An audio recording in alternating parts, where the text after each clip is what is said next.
Out of all the major RPG series coming out of Japan, the Shin Megami Tensei series has almost always been viewed as being in third place, behind the RPG giants Final Fantasy and Dragon Quest. So it comes as little surprise that various spin-off titles were created to appeal to a wider audience. Nowadays, the Mega Ten series is best known for the Persona games, which have garnered universal acclaim and high sales. But back in the 90s, Atlus's franchise had yet to gain that acclaim. Well, the Megami Tensei and Shin Megami Tensei games for the Super Famicom were well received. However, Atlus wanted to also appeal to children and more casual audiences. Case in point, a sub-series of games that released for the Game Boy and a few other portable platforms, Megami Tensei Gaiden: Last Bible. This sub-series consists of 3 main games and 2 spin-offs, which makes said spin-offs a spin-off of a spin-off. Anyway, this series of RPGs was developed by various developers, such as Multimedia Intelligence Transfer, Sega, and Menu. Each game was published by Atlus, and one instance Sega. The series is a toned-down version of the gameplay and themes of other Shin Megami Tensei games, with demons being called monsters, and each game taking place in a medieval fantasy world rather than a modern-day setting. But why bring all of this up? Well, the first game in this spin-off series, Megami Tensei Gaiden: Last Bible, originally released in 1992 for the Game Boy and actually saw a Western release. The game received an upgraded port to the Game Boy Color in 1999, which was quite common at the time. This version of the game released in North America in August 1999 as Revelations: The Demon Slayer, making it the second game in the entire series to receive a Western release. Most of you at home thought this video was about Persona 2, eh? So, 16 years after its original release, how does Revelations: The Demon Slayer hold up? Well, let's take a look. If this title cements anything, it's that Atlus USA absolutely loved the word Revelations at the time. Anyway, like I was saying earlier, the entirety of Megami Tensei Gaiden takes place in a fantasy setting, this first game being no exception. The story centers around a silent protagonist named Eel, or whatever the player decides to name him. Eel is a Gaia user, which is essentially this game's word for magic. Upon Eel's graduation day, monsters suddenly attack nearby villages. It then becomes Eel's responsibility to go out and save the world from monsters, as he is the only silent character in the game capable of doing so. I think it can go without saying, but the story is incredibly basic. There are a couple of interesting scenarios, but the stiff localization, which has a surprising amount of grammatical errors, keeps the dialogue dry and the overall plot unengaging. But then again, this is a title meant for kids and a broad audience in general, so a standard save the world plot is hardly surprising. So the story isn't anything riveting, but what about the gameplay? Well, as I alluded to in the beginning of this video, Revelations is best described as a simplified version of the core Shin Megami Tensei games. Like every other RPG of the 90s, you'll be exploring towns, fields, and dungeons from a top-down perspective, buying new gear, sleeping at inns, doing the laundry list of RPG things.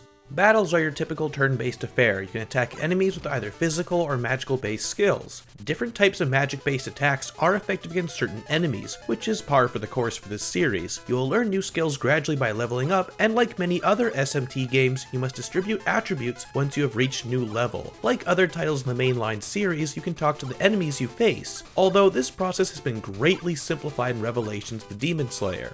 The goal of speaking to different monsters is to convince them to join your party. You select which of your party members you want to speak, and depending on who you choose, will greatly determine the difficulty of recruitment, which also extends to using monsters to negotiate. Using a monster in negotiations requires no input from the player and seemingly runs on chance. Negotiations with human party members work a bit differently.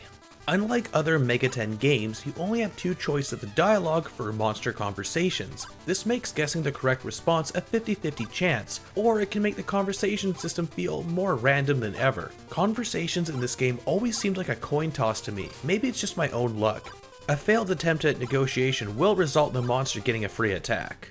Regardless, recruiting monsters to your cause is crucial to beating the game, especially early on when you're partying solo. Eventually, you will gain a party member with a spell simply called Combine, which fuses 2 different monsters together, usually and preferably creating a stronger monster. You can preview the monster you'll get by checking its stats prior to conducting the fusion. And since Combine is a spell you can use, you can fuse monsters at any time, which is incredibly useful.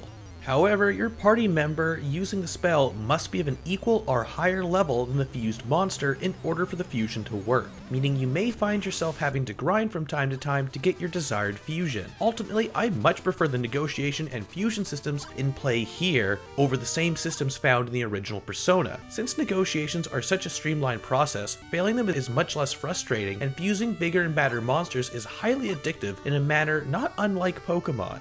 You can also save anywhere in the game, which makes the game quite enjoyable to pick up and play. However, my biggest gripe with the game as a whole is controlling your movement, as it seems that it suffers slightly from input lag, which results in Eel and company having to turn a step after I tell them to, making it sometimes overly annoying to get through a door. Although since the game is an RPG, this control issue is more of an annoyance than a full-blown problem. Overall, Revelations the Demon Slayer is a surprisingly enjoyable portable RPG despite lacking an intriguing narrative. In fact, I would go as far as to say that I enjoyed this game far more than Persona 1 on a gameplay alone. Revelations is also not overly difficult. In fact, once you have a full party, the game kind of becomes fairly easy, also in part due to an auto battle feature which makes grinding quite simple. As far as graphics go, Revelations the Demon Slayer is a good looking RPG on the Game Boy Color, looking on par if not better than other games in the genre such as Dragon Quest or the Final Fantasy titles on the system. The monster designs are also quite visually interesting, and their sprites here on the Game Boy Color look quite good, having some minor animation as well. Overall, the Demon Slayer looks fine. As an RPG on the Game Boy Color, I have no complaints. Music, on the other hand, is okay. The Game Boy and Game Boy Color were never known for their sound quality, but despite this, the music is well composed. There are a few songs I actually really enjoy hearing, but most of the music is fairly forgettable, and I was growing tired of the battle theme by the end of the game. There is an arranged album of the game's music, which sounds great, and is something I'd recommend checking out.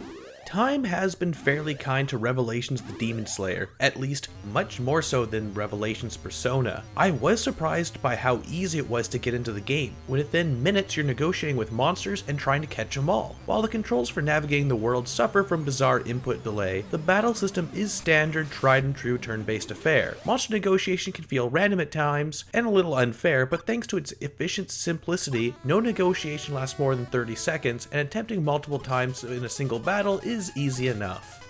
While Revelations the Demon Slayer is nothing truly special, it's an enjoyable ride that is best enjoyed in short bursts on the go or while, like me, lying down. Unfortunately, like many other games in the series, this game is not easily acquired, as it is not available on any downloadable service, and physical copies go for 20 to 40 bucks. I wouldn't recommend this game for anything more than 15. If it ever becomes available for something like the eShop, grab it then and there.